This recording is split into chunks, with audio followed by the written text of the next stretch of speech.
violated the constitution, delivered the speeches against sitting chief justice and justice come supreme court justice, and just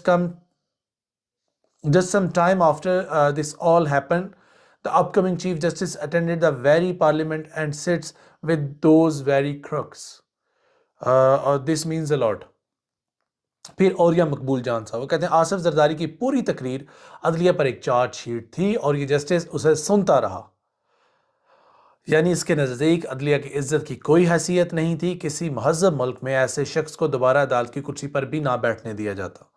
پھر میاں اسلم اقبال جو پاکستان تحریک انصاف کے عہدیدار رہ چکے ہیں اور انٹیریئر منسٹر رہ چکے ہیں پنجاب کے، ایک معصومانہ سوال ہے کہ ہاتھ میں پکڑی اس آئین پاکستان کی کتاب کے مطابق اسمبلیوں کی تحلیل کے بعد الیکشن کتنے دنوں بعد کروانا لازم ہے؟ انہوں نے سوال کیا ہے۔ پھر one is former president and sitting M N A and the other is future chief justice of Pakistan. What is wrong in the پتہ نہیں سے کیا لکھا optics. Everyone is talking about the supremacy of the constitution. ٹھیک ہے، خاور گمن صاحب نے ٹاؤنٹ مارا بیسیکلی۔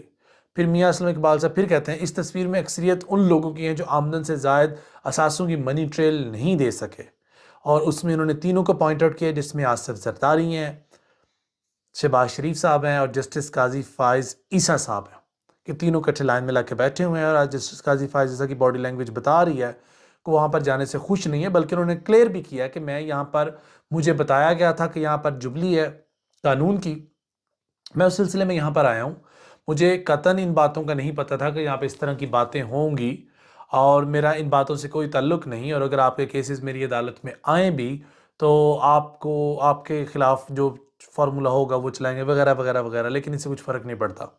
باقی ایک صحافی ہے، انہوں نے جب یہ پارلیمنٹ سے نکل رہے تھے تو اس نے کویسچن کیا، اس نے بولا آئین 90 روز کے اندر الیکشن کرانے کا پابند کرتا ہے کیا؟ آپ نہیں سمجھتے آئین کے خلاف ورزی ہو رہی ہے؟ صحافی کا سوال جس پر جسٹس قاضی فائز عیسیٰ صاحب نے کوئی ریمارکس نہیں دیے، کوئی جواب نہیں دیا، وہ چپ چاپ اپنے وہاں سے چلے گئے ہیں۔ لیکن سوال یہاں پر یہ کھڑا ہوتا ہے کہ ان تمام چیزوں سے کس کو حوصلہ ملا؟ حوصلہ ملا جناب والا الیکشن کمیشن آف پاکستان کو۔ اب الیکشن کمیشن آف پاکستان کیا کر رہا ہے؟ الیکشن کمیشن آف پاکستان نے بول رہا ہے حضرت انا ونڈے ریوڑیاں مڑ مڑ اپنے آنوں، کہ جب آپ نے اتنی معاملات کر لیے، آپ نے پریکٹس اینڈ پروسیجر بل بھی پارلیمنٹ سے منظور کروا لیا، تو پھر میرے پہ بھی ایک نظر ثانی کریں۔ پوچھا گیا وہ کیا؟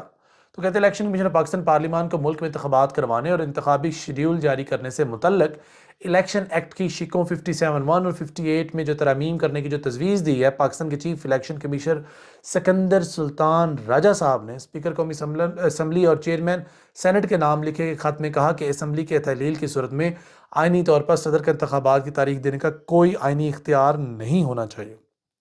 پھر انہوں نے بولا کہ مجوزہ ترمیم کے تحت انتخابات کی تاریخ دینا الیکشن کمیشن کا اختیار ہونا چاہیے، ملک میں پرامن اور شفاف انتخابات کروانے کی ذمہ داری صرف الیکشن کمیشن کی ہے، اور کوئی ادارہ اس ضمن میں ادارے کے اختیارات میں مداخلت کرنے کا مجاز نہیں۔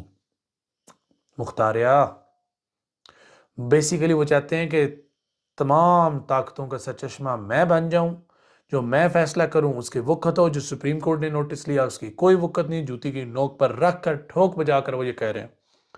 لیکن چیف الیکشن کمیشن نے خط میں لکھا کہ اہم کیسز میں الیکشن کمیشن کی ریٹ کو ختم کیا گیا، سپریم کورٹ کی جانب سے پنجاب میں انتخابات کروانے کے فیصلے کا حوالہ دیتے ہوئے کہا گیا کہ ایسی صورتحال میں الیکشن کمیشن شفاف انتخابات کے انعقاد کی ذمہ داری کیسے پوری کر سکتا ہے؟ اچھا جی، سارے 5 سالوں میں آپ کے ذمہ ایک کام آتا ہے، وہ بھی آپ سے ڈھنگ کا نہیں ہوتا۔ چیف الیکشن کمیشن نے خط میں کہا کہ مجوزہ کی ترمیم میں اسپیکر قومی اسمبلی اور چیئرمین سینٹ اس حوالے سے اپنا کردار یقینی بنائیں، یعنی کہ میری سپریم کورٹ سے جان چھڑوائیں۔ تو جناب والا یہ وہ چیزیں تھیں جو آج کی سپریم کورٹ کی پروسیڈنگز پر بہت زیادہ حاوی ہونے والی ہیں، اور جسٹس قاضی فائز عیسیٰ صاحب کے جو معاملات ہیں وہ بہت زیادہ ڈھٹائی میں پڑ چکے ہیں، کیونکہ ان کے خلاف ایک کیس بھی سنا جا چکا ہے کونسل کے اندر، اور معاملات بڑے کریٹیکل ہیں۔ اس ملک پاکستان میں کوئی چیز بھی اسٹیبلٹی کی طرف نہیں جا رہی، ڈیولپمنٹس بہت اہم ہیں۔ مریم بی بی کا ایک بڑا پیارا انٹرویو سامنے آیا، مجھے وہ بھی آپ سے شیئر کرنا ہے، لیکن آج کا یہ ویلاگ کافی لمبا ہو رہا ہے۔ ابھی تک کے لیے اپنے ہوسٹ کو اجازت دیجیے۔ فی امان اللہ، خوش رہیں، آباد رہیں، اور جس شخص نے اس ملک پاکستان کا، اس ملک پاکستان کے آنے والی نسلوں کا برا چاہا، اللہ اس کی نسلیں غارت کرے۔